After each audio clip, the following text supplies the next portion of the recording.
আসসালামু আলাইকুম। অত্যন্ত দুঃখের সঙ্গে জানাচ্ছি সাদ্দাম হোসেনের বাবা আর আমাদের মাঝে নেই।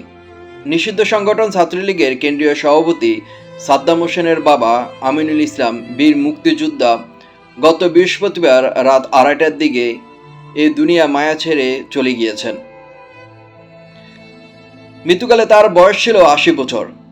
রেখে গিয়েছেন তার স্ত্রী, 2 ছেলে সহ 3 কন্যা সন্তান।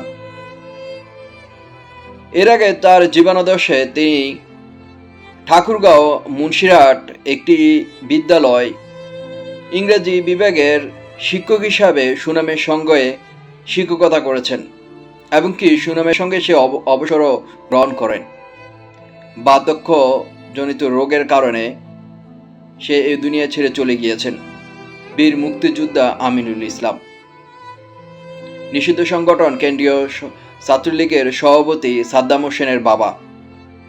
ভাগ্যের কত নির্মম পরিহাস, এই কাল আর সেই কাল। বাবার জানাজায় সন্তান আসতে পারলেন না, এর চেয়েও কষ্ট বেদনা আর কিছু হতে পারে না। সন্তান হয়তো আজীবন এটা পুরে অন্তরে লালন করবে, মানে যন্ত্রণা তার মনের ভিতরে থেকে যাবে। আপনারা সকলে জানেন নিষিদ্ধ আওয়ামী লীগের সেই কেন্দ্রীয় ছাত্রলীগের সভাপতি ছিলেন নিষিদ্ধ ছাত্রলীগের সাদ্দাম হোসেন। যখন শেখ হাসিনা 5 আগস্ট পালিয়ে যায়, সেই সাথে সাদ্দাম হোসেনও গা ঢাকা দেন। এরপর থেকে আর তা কোথায় আছে, কিভাবে আছে, খোঁজ খবর পাওয়া যায়নি।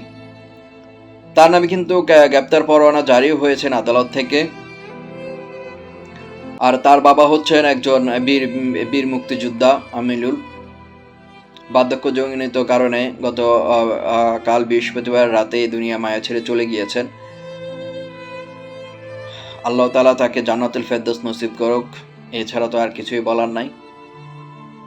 ধন্যবাদ সকলকে।